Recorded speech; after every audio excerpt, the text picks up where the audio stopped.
우리 연합의 모든 성도들은 존귀한 분이신 줄로 믿습니다. 근데 인사를 하라고 해서 하기는 했지만 그 말에 대해서 내가 100% 동의는 안 됩니다 하시는 분들이 계실지 모르겠습니다. 존귀하다고 하는 이 말은 그 신분이나 또는 지위가 높고 귀하다 그런 얘기거든요. 근데 내 신분이 내 지위가 높다 귀하다 그럴 수 없습니다. 뭐 내세울 게 있어야지. 그래서 나는 존귀한 사람이 아니다 그렇게 생각을 하기 쉽습니다. 세상적으로는 그럴 수 있습니다.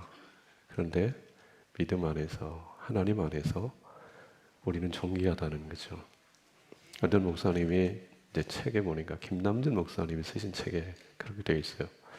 이 목사님이 거룩하신 하나님 앞에 임재 앞에 서고 보니 하나님이 그러시다는 거죠. 그대는 엄숙하도록 존귀하다. 그대는 엄숙하도록 존귀하다. 죄덩어리 인생인데요. 죄밖에 없는데요. 그런데 하나님의 사랑은 그 죄인을 의인으로 바꾸시는 사랑이세요. 하나님을 모르면 티끌입니다.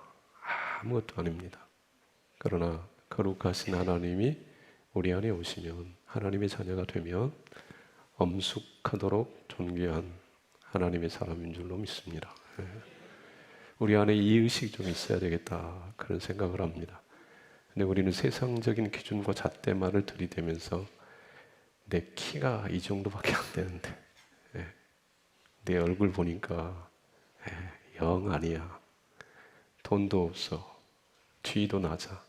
그러니 나는 존귀한 사람하고는 거리가 멀지. 그러나 그렇지 않습니다. 세상의 기준이고요. 이 땅은 잠시 잠깐이라고 했어요. 하나님의 나라는 영원합니다. 하나님은 영원하십니다. 그 하나님의 자녀된 우리는 그 누구보다도 가장 아름답고 존귀한 존재인 줄로 믿습니다. 하나님이 존귀하시기 때문에 그렇습니다. 그 존귀한 하나님의 사람됨을 늘 기억하고 남은 인생의 길 정말로 거룩하게 존귀하게 살아가시는 우리 운암의 성도들 다 되시기를 주님의 이름으로 축복합니다. 이제 존귀하신 주님이 이루신 말씀을 듣는 시간입니다. 거듭 말씀드리지만 제가 이 강단에 서 있지만 저의 말이 아닙니다. 여러분의 생명의 주인이신 그리스도께서 하시는 말씀이십니다. 그 말씀을 듣고 힘을 얻고 용기를 얻는 축복의 시간이 되시기를 바랍니다. 지난 3일의 대만에서 7.2의 강진이 발생을 했습니다. 그 뉴스를 들어보면 얼마나 무서울까, 얼마나 두려울까 그런 생각이 듭니다. 다 무너지잖아요. 그 7.2의 강진의 위력이 어떠한가를 이제 사진을 보면서 조금 말씀을 드려보면요 이렇게 되어 있습니다. 아마 뉴스를 보시는 분들은 이 사진을 많이 보셨을 것입니다. 다행히 한밤중 일어나지 않아서 그 강진에 비해서 희생자, 죽으신 분들은 그렇게 많지 않은 것 같아요. 제가 듣기로는 뭐 12명, 13명, 실종자는 아직도 많지만 그 생명을 잃으신 분들은 지진의 강도에 비해서 그렇게 많지 않다. 다음 사진을 보시면 좀 이렇죠. 이제 저 건물이 완전히 무너진다고 생각을 해보세요. 얼마나 공포스러운 그런 상황이겠습니까? 다음 사진을 보시면 저 건물이 지금 이제 기울어 있는 거죠. 그래서 지금 아이들을 그 건물 속에서 지금 대피시키는 그런 사진이라고 할 수 있습니다. 이런 지진을 보면서 이제 생각하는 교훈이 있습니다. 이 땅에 지진이 없는 것이 이렇게 어마어마한 지진이 다가오지 않는 것이 이제 됐어요. 얼마나 감사한 일인지 몰라요.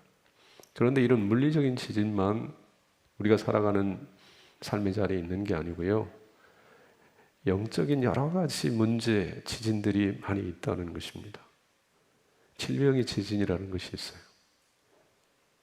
건강하잖아요. 아무 문제 없는 것 같잖아요. 그런데 어느 날 이상이 느껴져서 병원 가니까 암입니다.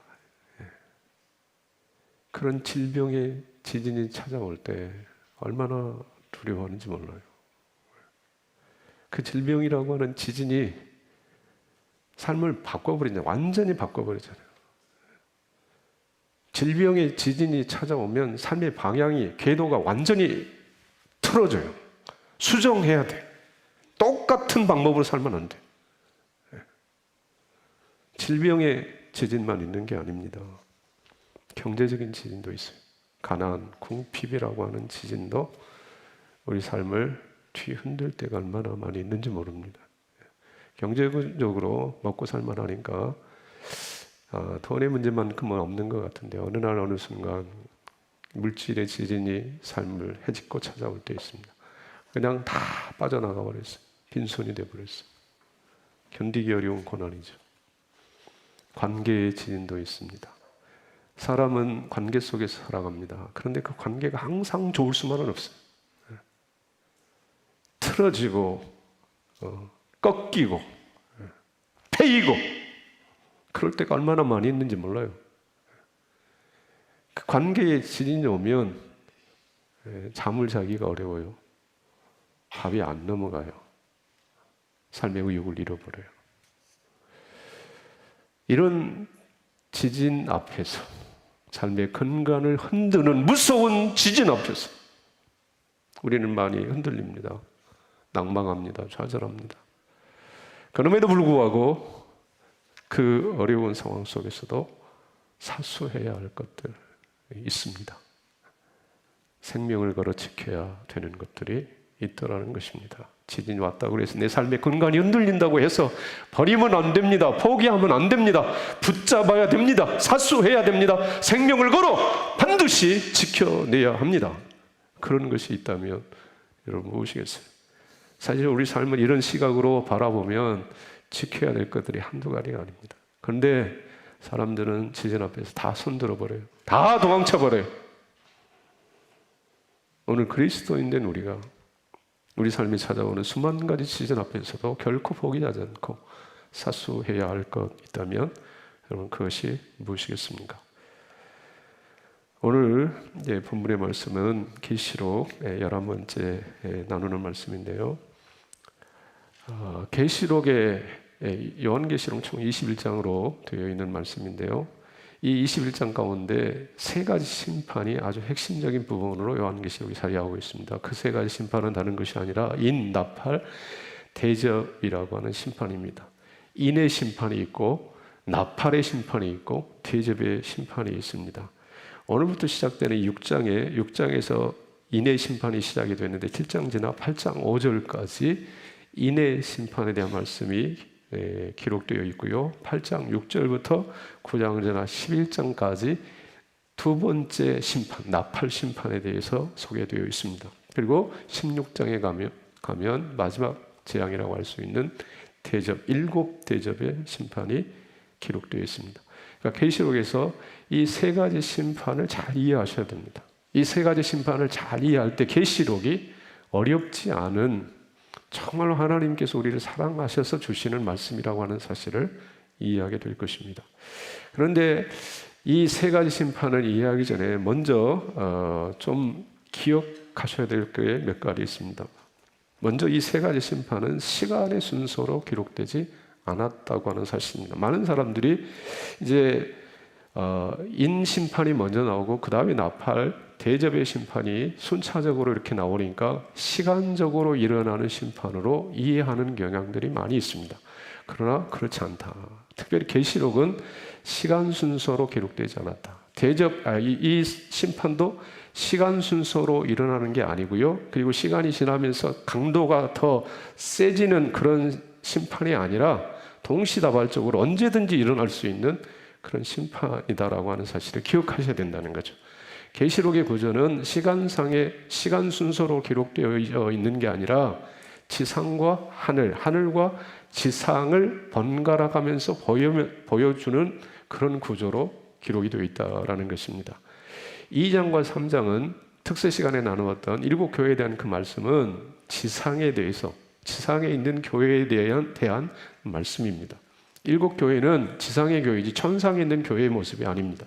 그리고 일곱 교회는 거듭 말씀드리지만 지상에 7개의 교회만 있는 것이 아니라 지상에 있는 모든 교회가 이 7교회의 유형 속에 속해 있다라고 하는 사실을 알려주는 말씀이라 그랬어요.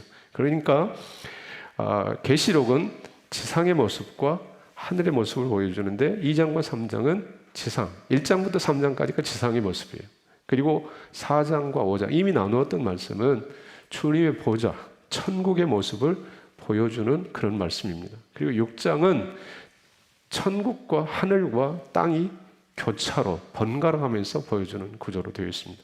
그러니까 요한계시록 전체가 이런 구조로 기록이 되어 있어요. 시간 순서로 기록되지 않다라는 것을 유념하셔야 됩니다. 그리고 두 번째, 이 세 가지 심판은 그 심판의 주체는 사탄이나 마귀가 아니라 예수 그리스도이시다라고 하는 사실입니다. 심판을 행하는 사람이 마귀요 사탄이 아니라 심판의 주체, 주권자는 예수 그리스도이십니다. 주님의 나라입니다. 주님이 통치하십니다. 주님이 다스리십니다. 마귀도 사탄도 그 주님의 권위와 주권 아래 있다는 사실을 놓치시면 안 된다라는 것입니다. 그리고 세 번째 기억하실 것은 특별히 세 가지 심판, 인복, 나팔, 대접의 심판은 땅에 사는 자들을 대상으로 하는 심판이다라는 겁니다. 여기 땅에 사는 자들이라고 하는 것은 상징적인 표현입니다. 요한계시록 그리고 성경 각 곳에 상징적인 표현들이 많이 있습니다. 요한계시록이 14만 4천 상징적인 숫자예요. 666 이것도 상징입니다. 7뿔, 7별 상징이에요. 땅에 거하는 자들 상징입니다. 이런 상징적인 표현들을 문자적으로 이해를 하시면 이해하기가 어려워요. 성경은 그렇게 기록되어 있지 않았어요. 문자적, 문법적으로 접근해서 풀어지는 책이 성경이 아니다라는 것입니다.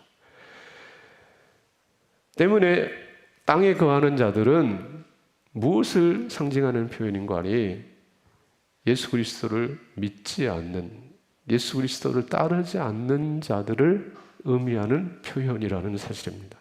저와 여러분 지금 땅에 살아가고 있잖아요. 하늘에 계시는 분, 하늘을 거쳐 삼아 살아가시는 분, 손들어 보실래요? 아무도 안 계시는 거예요. 땅에 살아갈 수가 없어요, 우리는. 아니, 하늘에 살아갈 수가 없어요. 우리는 땅에 살아. 근데 땅에 거하는 자들이라고 성경에 나오는 표현은 예수를 믿지 않는 자들이다. 그렇게 이해를 하셔야 된다는 사실입니다. 그러니까 이 세 가지 심판, 인복, 나팔, 대접의 심판은 누구를 향한 심판인가 하니 땅에 사는 자들, 곧 예수님을 믿지 않는 자들을 향한 심판이다라는 것입니다. 만약에 예수 그리스도를 믿는 자들을 향한 심판이라고 하면 그야말로 계시록은 무서운 책이 되는 거예요. 두려움의 책이 되는 거예요. 근데 많은 부분에 있어서 그렇게 해석을 했어요. 믿는 자들을 이렇게 혹독하게 무섭게 심판하시는구나.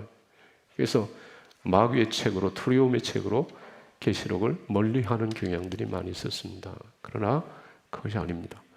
여러분, 제가 요한계시록 처음 그 말씀 드릴 때도 이미 여러분에게 말씀을 드렸는데 1장 1절에 하나님의 아들 예수 그리스도의 계시라. 예수 그리스도의 계시. 예수님은 성도를 사랑하시는 분이에요. 특별히 1세기 교회가 얼마나 많은 핍박과 환난 가운데 있었어요. 그럴 때 그 환난과 핍박 속에 믿음의 길을 걸어가는 성도들을 위로하기 위해서 말씀을 주셨는데 마귀의 책을 주신다고요? 무서운 형벌의 책을 주신다고요? 있을 수가 없는 일입니다. 그런데 그 땅에 거하는 자들 향하여 내리시는 무서운 심판을 보면서 성도들은 어떤 마음을 갖겠어요? 성도들이 경각심을 갖는 거죠. 이렇게 살면 안 되겠구나. 성도들이 완전한 사람이 아니에요. 의로운 사람이 아니에요. 깨끗한 사람이 아니에요. 7교회의 형편을 우리가 봤잖아요. 그 7교회 안에는 발람과 니골라당의 교훈을 따라가는 사람, 넘어지는 사람들, 살았다는 이름은 가졌으나 실상은 죽은 자가 많았어요. 그럼에도 불구하고 그리스도의 사랑이 그들을 권고하시고 그들을 위로하시니 그들이 믿음의 길을 걸어가는 거예요. 그리스도의 은혜 때문에, 사랑 때문에. 이 사실을 알려주는 책이 요한계시록입니다. 그러니 요한계시록을 잘못 오해해가지고 두려움의 책, 마귀의 책으로 멀리하지 말고 이제는 이 계시록에 계시던 그리스도를 알아. 계시록을 사랑하고 그 계시록을 통해서 주시는, 우리를 찾아오시는 그리스도의 사랑 깊이 알아서 삶에 이런저런 많은 어려움 앞에도 낙심하지 아니하고 좌절하지 아니하고 올곧게 한 길 믿음의 길을 걸어가는 우리 성도들이 되어야 할 줄로 믿습니다. 자, 오늘 첫 번째 심판, 인의 심판 살펴보려고 하는데요. 1절 2절 말씀을 같이 한번 보겠습니다. 내가 범에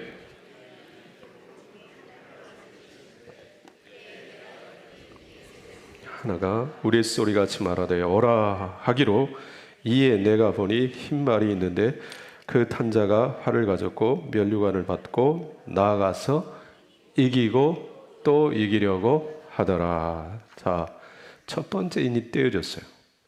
그리고 나서 내 생물 가운데 하나가 오라 하는 소리가 들려요. 그 말탄자가 나타나요.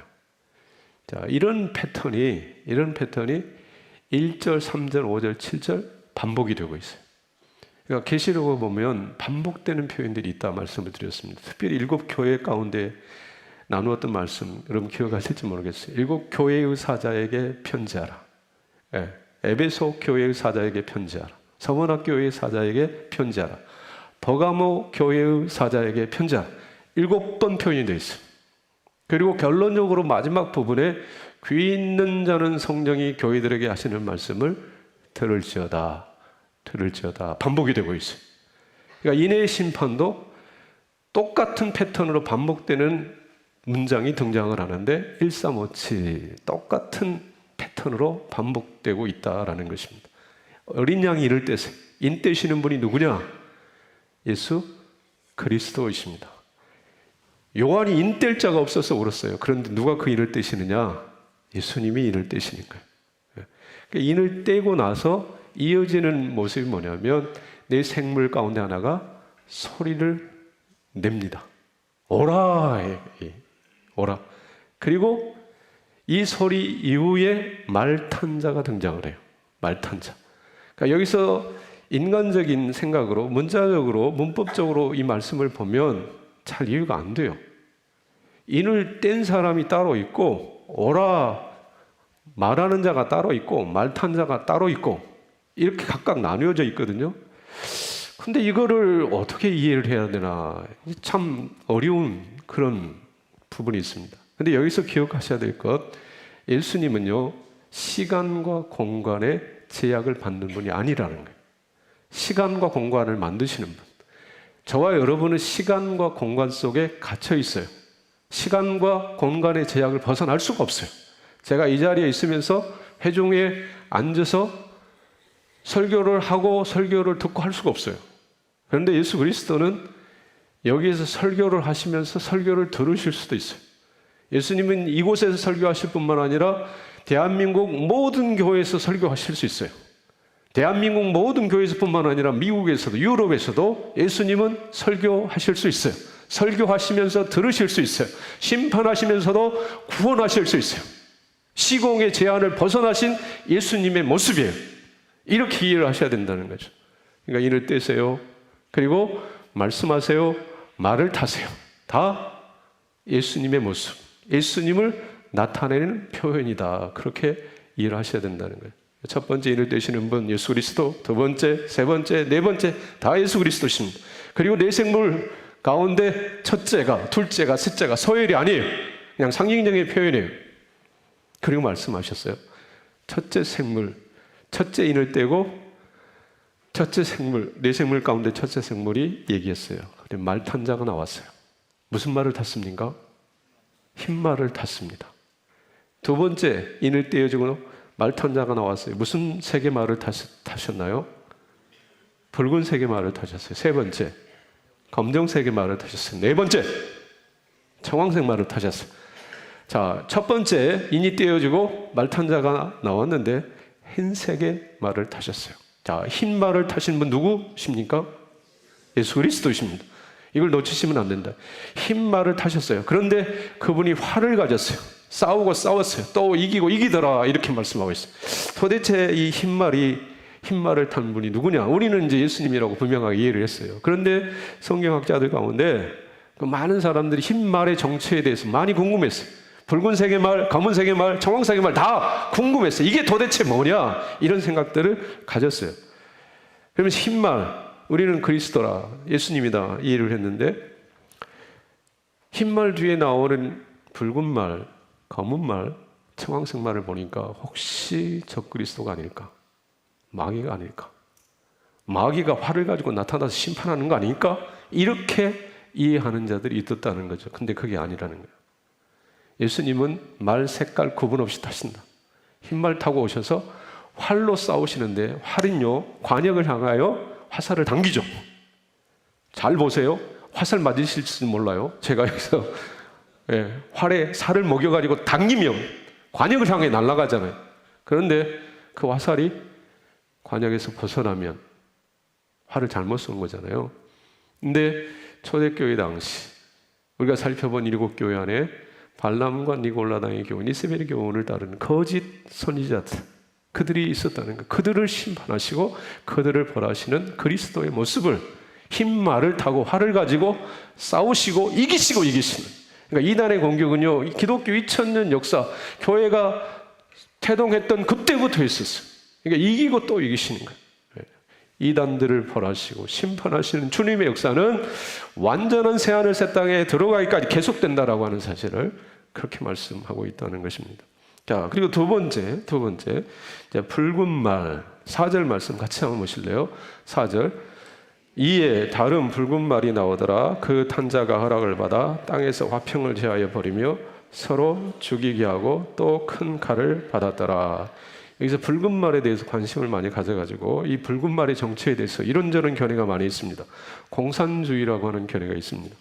붉은색이 피 흘림과 폭력의 색이기에 붉은색 국기를 사용하고 독재 정치를 통해 피를 많이 흘리는 주의, 공산주의.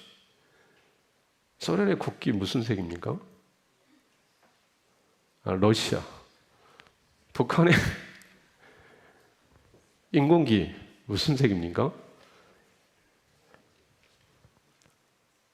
독재 국가, 공산주의 국가, 붉은색 계열의 그 색을 많이 사용하는 모습들이 있으니 붉은 말, 공산주의가 심판을 하는구나 이렇게 그렇게 생각을 하는 사람들이 있다는 거죠. 그리고 붉은색이 죽음과 파괴를 상징한다고 주장하는 사람도 있고요. 대환란 또는 마귀라고 주장하는 사람들도 있습니다. 근데 우리는 붉은 말 타시는 분 누구시다? 예수 그리스도시다. 그리고 이 붉은 말을 타고 이제 예수님이 오셔서 심판하시는데요. 화평을 제하여 버리며 서로 죽이게 한다. 서로 죽이게 한다. 그러니까 여기서 서로라고 하는 이 말은요, 성도를 가리키는 말이 아니고요. 이 예수님의 심판받는 자들, 발람과 니골라당의 거짓 교리로 미혹하고 유혹하는 자들, 그들이 말이죠, 서로 죽이고 죽는 그런 일들이 일어난다는 거예요. 예를 들면 구약 성경에 기드온이라고 하는 사사가 미디안 군대를 공격하러 갈 때 나팔을 가지고 갑니다. 그리고 횃불과 항아리, 밤에 기습을 하잖아요. 밤에 기습할 때 나팔을 불고 항아리를 깨뜨려 촛불을 높이 들면서 하나님의 칼이여 기드온의 칼이여 외칠 때에 미디안 군사들이 그냥 습격을 당한 거죠. 그래가지고 저들이 혼비백산해가지고 적군인지 아군인지 구분이 안 돼요. 그래서 서로 죽고 죽이는 그런 일들이 일어났어요. 그래서 기드온 300명의 군대가 10만이 넘는 미디안의 군대를 그렇게 전멸했어요. 주님의 역사가, 주님의 심판이 이러하다는 거죠. 주님은 지혜로우신 분이세요. 그러니까 당신의 칼을 안 쓰셔도 서로 죽이게 만드는 그런 심판을 행하실 수 있다는 것입니다. 그리고 5절 말씀, 이제 세 번째 인이 떼어집니다. 같이 한번 보실래요? 셋째 인을 떼실 때에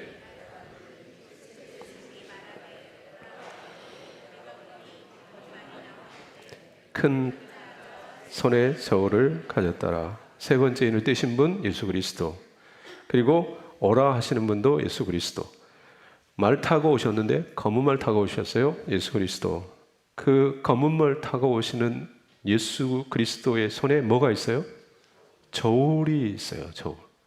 자, 여기서 검정말, 검은색의 말, 우리는 예수님이라고 금방 이제 배웠어요. 근데 이 검정색 말에 대해서도 사람들이 다양한 해석을 내놓았어요. 검정색, 죽음을 상징한다고 얘기를 합니다. 여러분, 우리가 누군가 돌아가셨을 때 상복을 입잖아요. 그 상복의 색깔이 검정색입니다. 왜 검정색을 입습니까? 검정이 죽음과, 아니 슬픔과 애도를 나타내기 때문에 그런다고 합니다. 누군가 돌아가실 때 검정색 상복을 입어요. 그래서 이 검은 말은 죽음을 상징한다, 그렇게 얘기하는 사람이 있습니다. 그리고 검정은요, 절망적인, 그러니까 캄캄합니다. 빛이 안 보이잖아요. 절망을 상징한다, 그렇게 얘기하는 사람도 있고요. 붉은색을 마귀로 보는 것처럼 검정색도 마귀로 보는 견해가 있고, 저울을 가지셨다, 검은 말을 타고 저울을 가졌다라고 하는 이 모습을 보면서 예수님이 이 기근을 상징한다, 이 검정색 말은 기근을 상징한다, 그렇게 얘기하는 사람도 있습니다. 근데 검은 말을 타시고 손에 저울을 들고 심판하시는 분이 누구시다?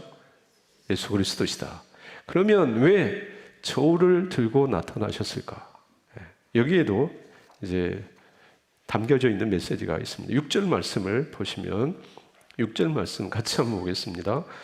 내가 내 샘물 사이로부터 나는 듯한 음성을 들으니 이르되 한 데나리온에 밀 한 대요 한 데나리온에 벌이 석 대로다. 또 감람류와 포도주는 해치지 말라 하더라.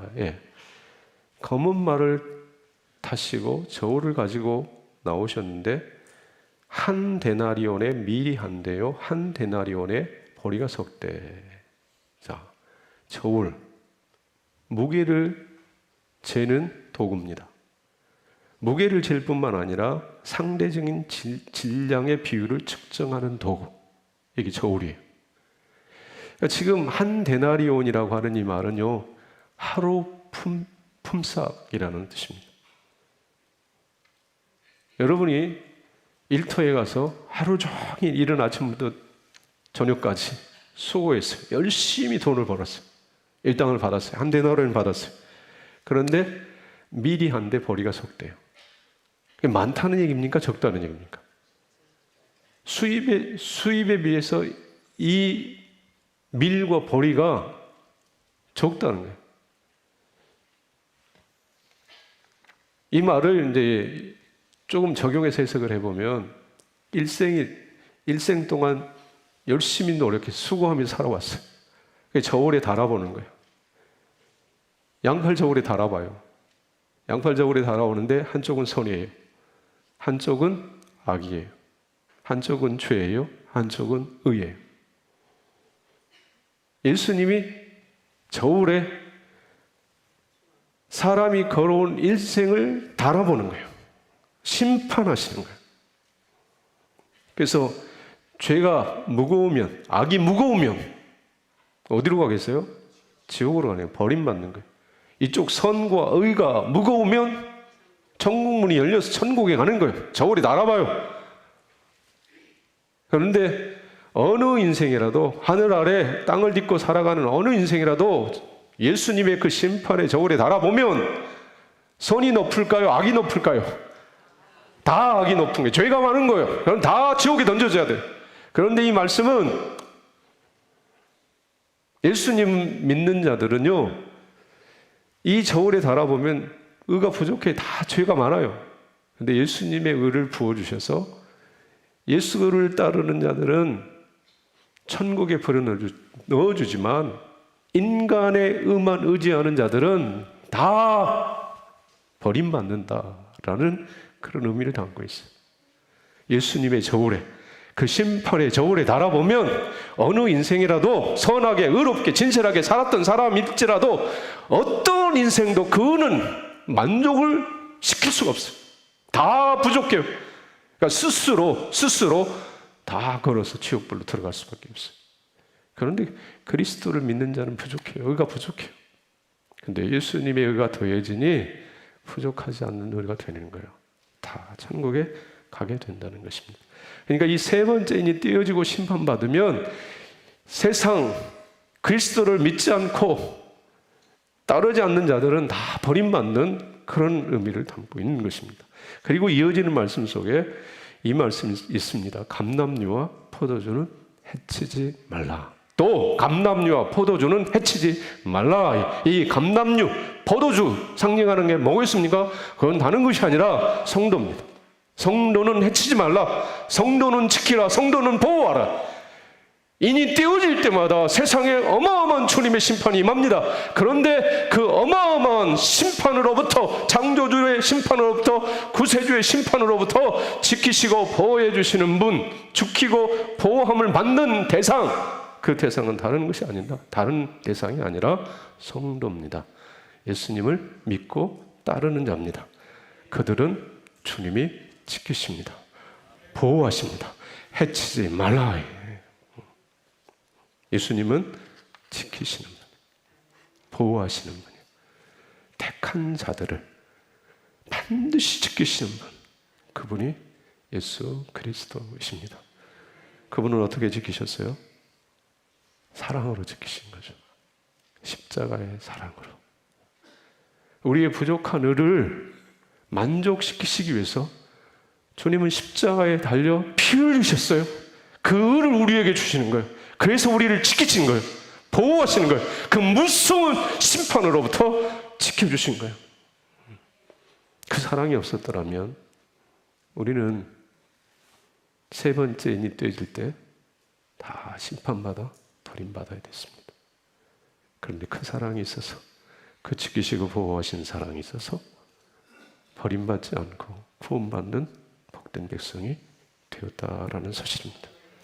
주님이 우리를 이렇게 지키시는데, 주님이 우리를 이렇게 보호하시는데, 오늘 우리가 이 땅을 살아가면서 지켜야 될 것이 있다면 무엇입니까?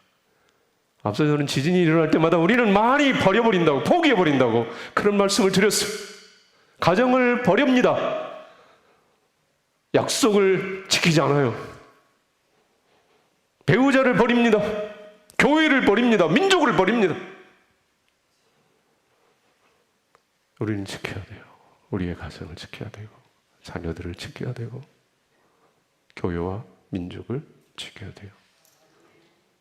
여러분이 하신 약속을 지키실 수 있어요. 믿음을 지키셔야 돼요. 주를 향한 믿음을 반드시 지키셔야 돼요. 어떻게 지킵니까? 여러분의 가정을 어떻게 지키세요? 여러분의 삶을 어떻게 지킵니까? 많은 지진이 밀려온다니까요. 오늘은 지진이 없이 지나갔을지 모르지만 내일, 주일 지나 내일 여러분의 삶의 자리에 여러분이 예상치 못한 지진이 올 수 있어요. 버리시겠습니까? 지키셔야 돼요. 예수님을 붙드셔야 됩니다. 인을 떼시고 심판하신 그리스도를 붙들면, 그분 앞에 한 걸음 달려나가면 주께서 우리의 믿음을 지키시고 우리의 가정을, 이 교회와 민족을, 우리와 관계된 자들을 지켜주실 줄로 믿습니다. 여러분, 사랑하는 마음의 성도 여러분이여, 지키십시오. 믿음을 지키십시오. 예수님을 붙드십시오. 그 길이 생명의 길입니다. 은혜의 길입니다. 축복의 길입니다. 자, 지키는 믿음의 길 걸으시다. 오라 부르시는 그날에 부끄럼 당하지 않는 저와 여러분 다 되시기를 주의 이름으로 축복합니다. 존귀하신 주여, 우리를 긍휼히 여겨 주옵소서. 인이 떼어질 때마다 쏟아지는 이 심판 앞에 어느 인생이 그 심판을 피할 수 있겠습니까? 그러나 주께서 우리를 지키심으로 우리를 긍휼히 여기심으로 우리는 그 무서운 심판을 벗어나 주 안에 거하는 축복된 인생이 된 것을 늘 감사하며 주를 향한 믿음을 지켜가는 우리 모두 되게 하여 주옵소서. 예수 그리스도를 잘 믿고 섬기는 우리 되게 하여 주옵소서. 세월의 흐름과 더불어 우리의 믿음이 더욱 깊어지고 견고해지는 존귀한 하나님의 사람들이 다 되게 하여 주시옵소서. 예수님의 이름으로 기도드리옵나이다. 아멘.